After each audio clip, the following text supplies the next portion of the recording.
Schrober. I think it was mentioned at a couple of people in the opening remarks about the pressures that local town governments have felt in the last few years and the reduction in resources that have been available to them. Many of us in the room are directly involved with local town governments, and we know that the pain and difficulty and the shrinking employment. So I would just like the candidates to speak to perhaps what specific programs they might support that would directly benefit our local town governments.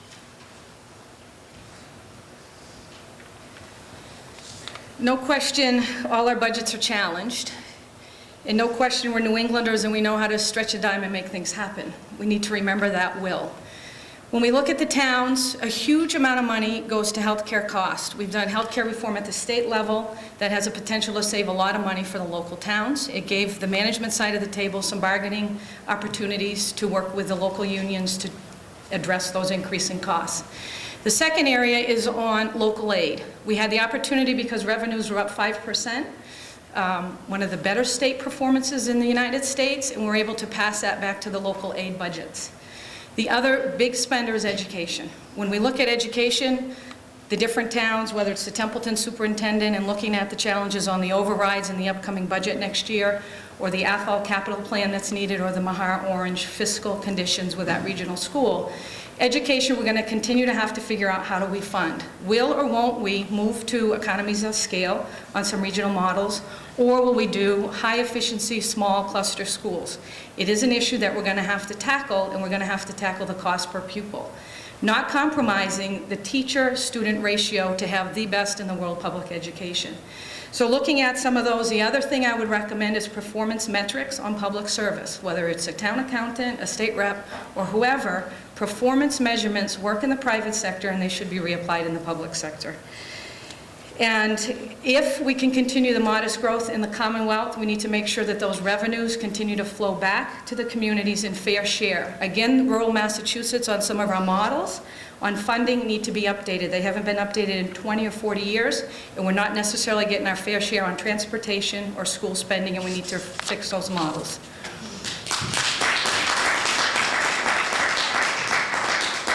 I keep losing my paperwork. That's your whole pile. Oh, thanks. Hold on. Yeah, I think I'm going to hold on. Okay, yes, go right ahead. Could you repeat the question, please, after all of that? Yeah, sorry. Yeah, we were looking for you to address the issues directly impacting local town governments, something that you should know a lot about. Thank you. There are several state issues that affect our municipal budgets. One of them, a few years back, the state decided they weren't going to fund their Quinn bill anymore. The Quinn bill was an educational incentive, paid police officers if they received their bachelor's, master's degrees. The state all of a sudden said they weren't going to pay, and the towns had to pick up that amount. The Commonwealth needs to stop writing checks that the municipalities have to cash. We need to look at that. Unfunded mandates in our school. If they keep placing mandates on our educational systems, they need to fund them. We cannot handle that without their help. Recently, in the past legislative session, there was an opportunity to give some relief to our municipalities by removing their requirement of paying tax on gasoline for municipal vehicles.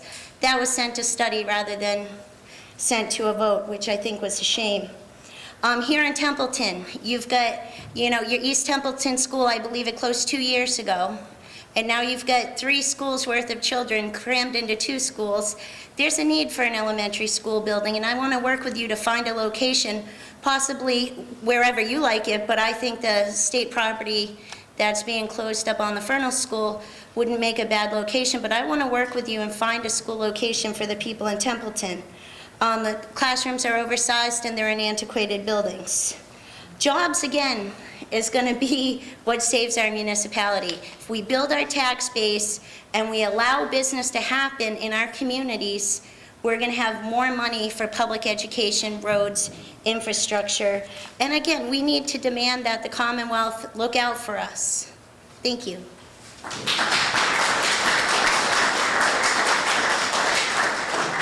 Rick, your turn.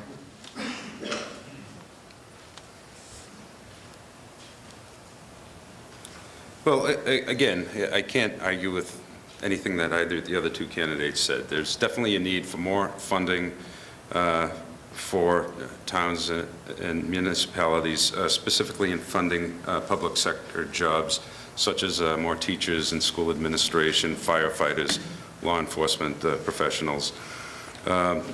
Again, this year the state is giving out $770 million in special interest tax incentives to companies that don't need them. Companies like Fidelity, Raytheon, Evergreen Solar was a recipient a couple of years ago. And also, taxpayers in this region are contributing to incentives that only benefit, towns east of, 495, like bailing out the MBTA. I mean, to me, that's taxation without transportation. And another thing, like Representative Andrews said, is one of the biggest costs are the health care costs for public employees in the towns. And as her Democratic Party platform states, the only way to guarantee low-cost, effective, affordable health care coverage for everyone is through a single-payer, publicly administered health care plan. So I'd be in favor of that as well. Those savings would be passed on to the towns, and again, they'd have more money to fund schools and other public sector jobs.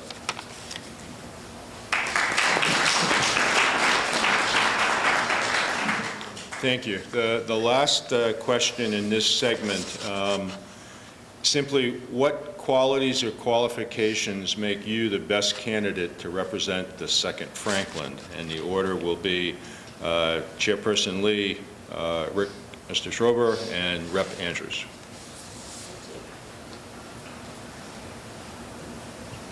I'm honest and I'm hardworking.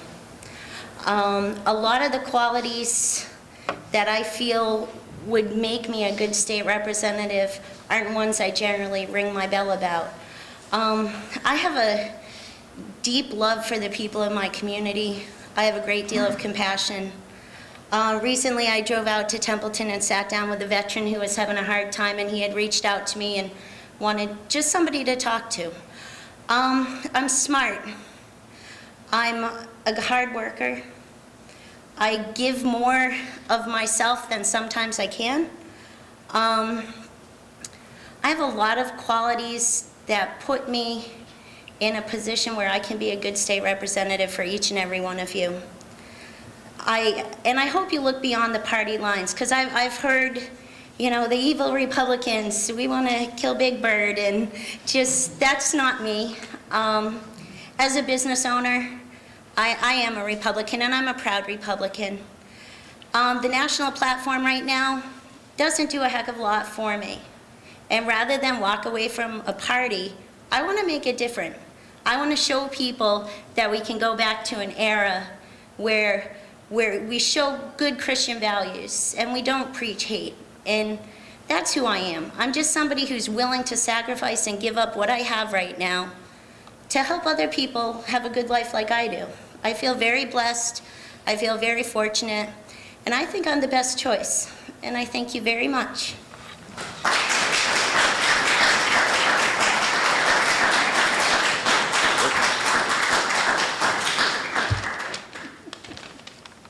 So the question is, again, was? The qualities that would make you the best candidate for the job. All right, well, I'll be the first to admit I'm not the greatest public speaker, so that might not make me an ideal candidate. But like I said earlier, this is a predominantly working-class district. We all, worry about job security, the availability of new jobs if we happen to lose the ones we have. We're struggling with underfunded schools. And like the majority of residents in this district, I consider myself to be working class. I share the needs and concerns of the majority of the people who I hope to represent. And not being affiliated with any political party, I'd have the, like I said, the freedom to make decisions that are in the best interests of all the people.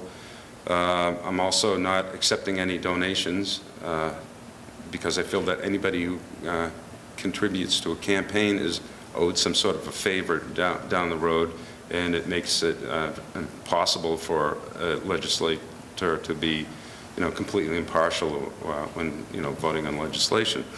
So I'm just a regular guy hoping to represent a district full of regular people. Thank you.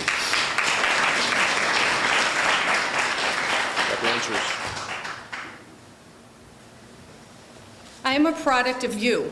I grew up here. I was raised by a family that taught us, do your best, 2 wrongs never make a right, leave the neighborhood better than you found it, take care of your neighbors, and always do your best. My sisters and I were the first generation to go to university, and we are the American dream. We have blessings of a roof over our head, food in our stomach, a great education, and a free country in which to live, grow old together, and raise the next generation. I bring that to the State House every day. I've never forgotten my roots for 1 minute in my 53 years. It's in my DNA, it's in my heart.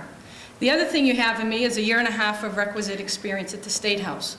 It takes time to learn bills, it takes time to learn budgets, and it takes time to learn the processes to get compromise and change. I've spent 30-something years working in complex organizations, championing change. I'm a leader who respects all people and makes room at the table for everyone. And together we'll build a house that serves everyone and not just a few. That's who you get when you have me as a state representative. Whether we like it or not, compromise is required, and the majority still rules.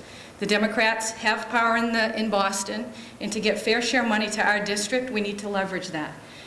And we don't leave our brain or our character or our values at the door. When the Democrats, Republicans, Independents, or Green Party aren't making sense that serve the greater good, I will speak up just as loud as the next person.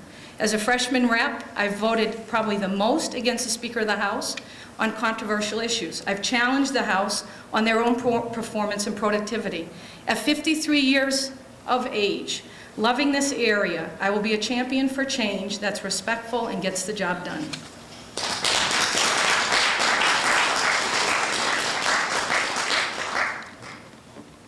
Thank you all. That concludes the first part of the program, the moderator's questions. The second part of the program will be the same format, but I will reach into this and find questions which come from you out there in the audience.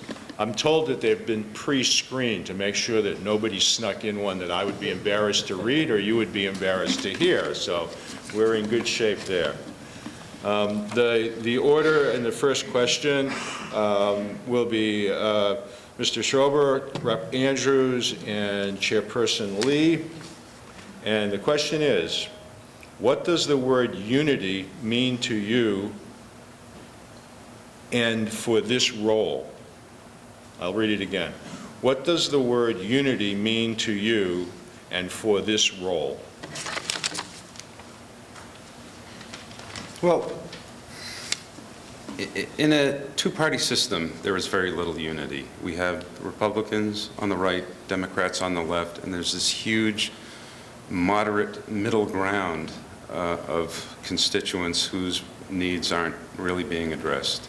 So to me, unity means independence, the freedom to choose the best from both sides. Unity means the opportunity to adequately represent everyone, whether they're conservative or liberal, just based on their common needs.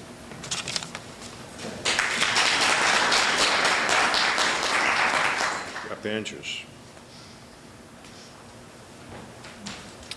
It's a great word, and one of my habits is I start my day with the daily word, and unity was the word of the day. Unity's essence is love, and love definitely needs to be spoken more of in politics, communities, and society, and making sure we take care of each other.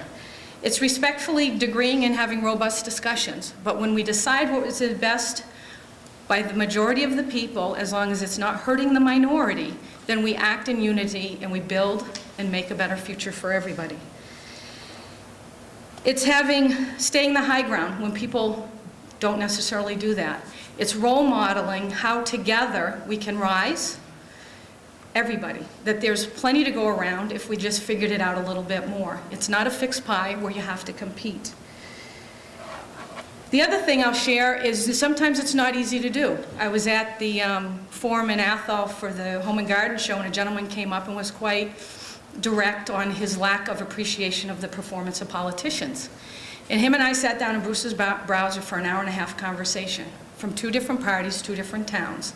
And today when we see each other, our eyes light up because we took the time to get beyond the headlines, to get beyond the blame, and get beyond the concern of where we're not working together and making a better country or community, and went heart to heart and said, how do we do this? And we will do that when we do more of that.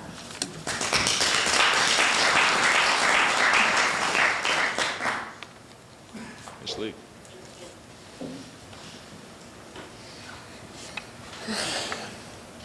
Unity. One of the ways that we can truly have unity is to bring people together. I think when you mentioned unity, I thought about my annual attendance of Steve Brewer's summer barbecue and me sitting there at a Democrats party with Mr. Ken Vadalis, Reed Hillman, and Dave Tuttle all at the same table. And boy, we had an interesting conversation, but we laughed and we had a good time, and that's what unity is. The things that destroy unity, such as bearing false witness, such as not having respect for all people, those are the things that destroy us and tear us apart. And as your state representative, I will work really hard to make sure that I'm respectful, that I use good judgment in dealing with all people, even my adversaries, that I'll do fact-finding and I will research things before I go off and possibly put myself in a situation where I might slander or libel someone. I feel, please let me finish, please. I feel that until we get over the dirty politics that has gone on and the cronyism that has gone on Beacon Hill for years and years, there will not be unity. And I think one of the reasons that this dirty politics happens is to keep us in our place and just let other people go off and run the show because we don't want to get involved. People like me who are not politicians stepping up and working together is going to bring unity to this district. And I thank you all very much for your time.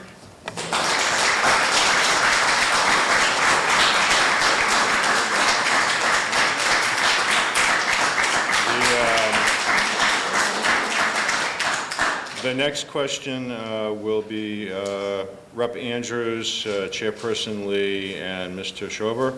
And it's a very specific question. A lot of the questions we've had so far have been fairly broad. This one is, would you support an expanded bottle bill?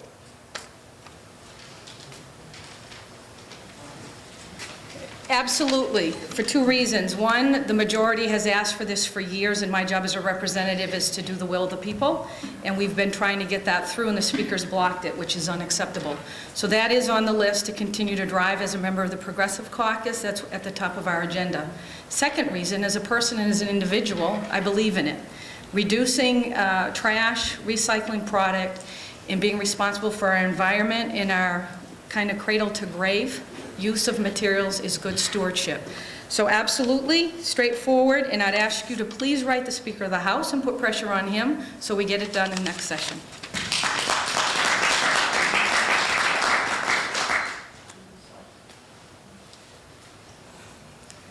If a majority of people have supported the bottle bill, it's most likely a majority of people in Boston, not in the 2nd Franklin District. The majority of the Progressive Caucus doesn't understand a new tax will affect the poor and the middle class. The bottle bill will raise the cost of groceries in this Commonwealth by $116 million annually. People already, where we're close to New Hampshire, travel off to New Hampshire to do quite a bit of their shopping. A bottle bill will hurt our local businesses, they'll hurt our stores, and it's a tax on the poor. This will affect the poor and the middle class more than anybody else. This will also force our grocers to take away valuable square footage in their stores to provide for redemption centers and also cause them to hire more employees to handle the bottles. This is going to drive people to shop out of the state. It's a bad idea. We should leave the accountability and the responsibility of people to recycle to themselves. It's not something government should be mandating. I mean, what's next? They're going to not allow us to buy bottled water here in the 2nd Franklin. We've got to be serious. The Progressive Caucus worries about Boston. It doesn't worry about the 2nd Franklin district. And again, this will only affect the middle class and the poor, as well as our local business owners.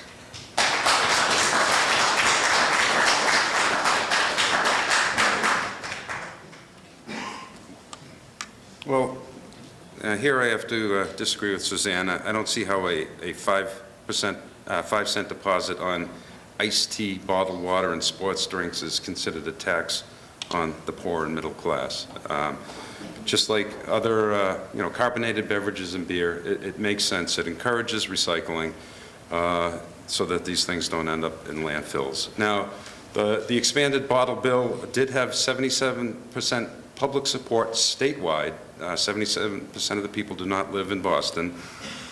And the only reason that the bill went nowhere, I think, was because of contributions from the Beer Distributors Political Action Committee to basically almost every senator and representative on Beacon Hill. So I'm in favor of it.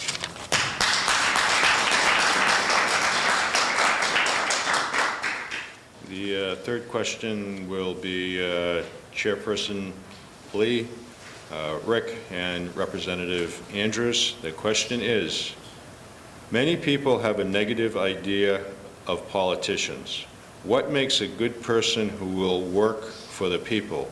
How will you show this to your constituents?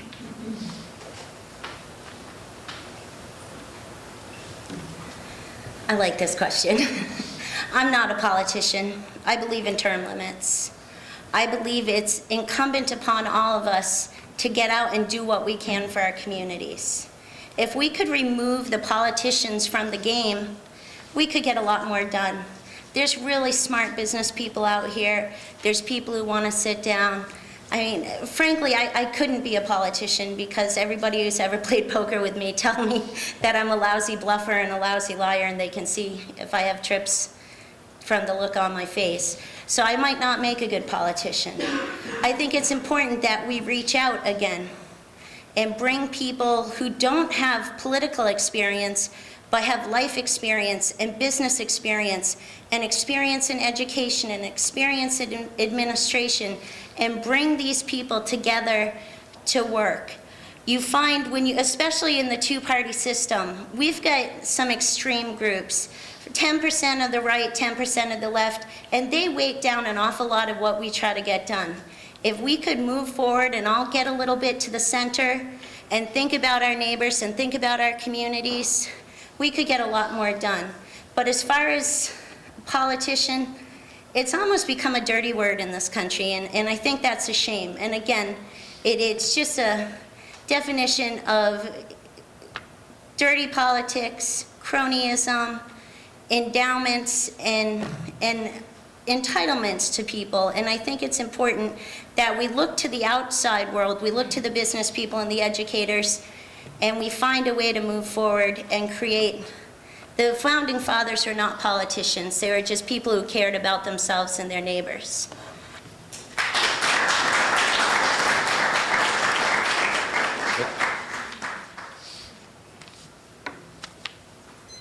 Yeah, I'm clearly no politician. To me, politics is sort of a game. It's like the game of getting elected to office and staying in power. And too much of it is it's marketing candidates like there's some sort of breakfast cereal. I don't see that what I am doing is running for a political position. I see myself more as applying for a job as an elected public servant. It requires the skills of being a good negotiator, being able to listen to everybody, regardless of their own political views, and somebody who truly knows and can share the experiences of the people he hopes to represent. So I agree. Politics and politicians have become sort of dirty words in this region lately.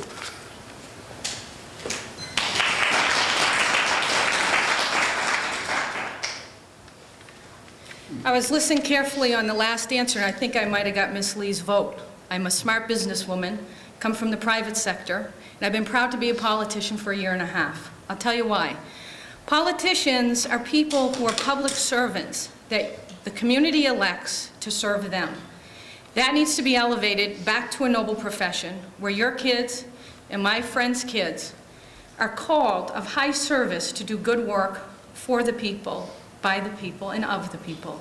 If we don't have this in this country, we are toast, okay? And I'm not willing to step aside and become second to none as a country or as a community. The other qualities, I think, of a politician or public servant, and when I put on this pin or I salute that flag, I am extremely proud to represent the 2nd Franklin District. They know who we are and what we're about. I need to listen to everyone and be accessible. We've held office hours and will continue to do that. I need to respect and represent all, not special interest or people with money or people who are in the gated communities in the clubs and benefit and say a tax credit is different than a welfare check. It's taxpayers' money.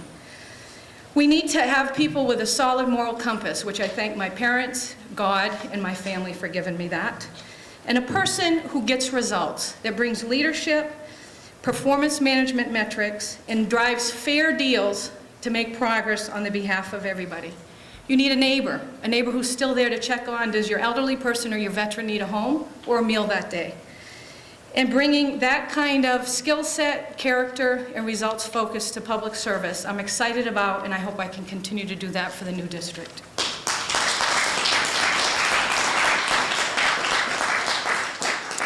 And the final question for the wrap-up will go in the order of Rick Schober, Rep. Andrews, and Chairperson Lee. The question is another one of the specific type. Do you support voter ID in Massachusetts? And if you do, why? And if you don't, why?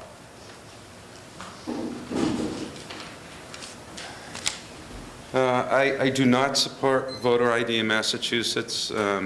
Voting for citizens who are over the age of 18 is a constitutional right. I think that any